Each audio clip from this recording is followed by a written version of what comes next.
Nahigugma mo sa kasuluan, ipakawalay pili ninyo. Ipakawalay pili ninyo ang kamatayon ni Kristo. Ipakawalay pili ninyo si Kristo. Roma 6:15. Nagaingon ang balaan ng kasulatan. Dan unsa man, magpakasala ba kita? Kay dili man kita ilalom sa kasuguan, dili ilalom sa grasya. Malayo ka na. Kaya ang sala, dili na maghami, ibabaw sa tao. Kaya ang tao wala na nailalom sa kasuguan. Kung ikaw sige kag gugugma sa kasuguan, sa wayo nimo ang uban, kamo daghan kayo ng mga kauban nato nga mga magtotoo ba. Daghan kayo magtotoo. Hala sige, magdaot diha sa social media. Mga daking mga laing reliyon, gamito ng kasuguan. Sultihan mo ikaw inson pinangga. Kung ikaw usa ni ana, ikaw nagpakawalay pili sa kamatayon ni Kristo. Daghan kayo mga tao, mga pastor, evangelist, nga nagsigig pangatake o mga laing reliyon, mga laing kinauman, dalo na kasuguan. Sultihan na ka, imoong ipakawalay pili ang kamatayon ni Kristo dito sa krus.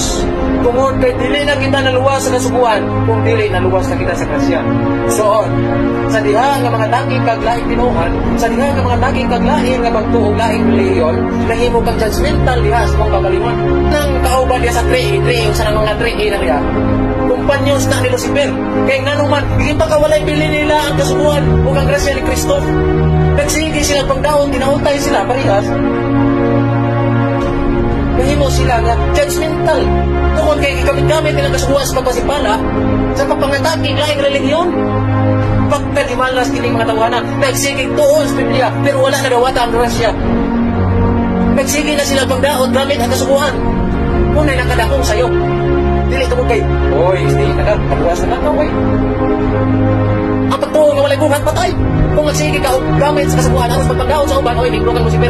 Kung tingkat mo ikaw, so pinanggap, minsan pag-stay ka, ano man? Kung sa ingon ni Iso Kristo, dili ang tanan magaingon ka na kung Ginoo makasulod sa gingharian sa langit. Kung dili ka ito lamang nagtuman sa kabubuton sa atong amahan nga nasa langit. Kamo nagsige mo gamit sa kasabuhan, aros magpagdaon sa uban, kabubuton ba na sa Dios? Dili na kabubuton sa Dios, iksuon pinanggap. Ingat na. Atong padayon ang mga manada. Matod pa sa usa ka Bible scholar komentary nga ginganlan og si John Stott. Kay kini si John Stott igsoon usa ka Bible evangelist scholar, usa ka komentaryo niya ang ingon dinhi.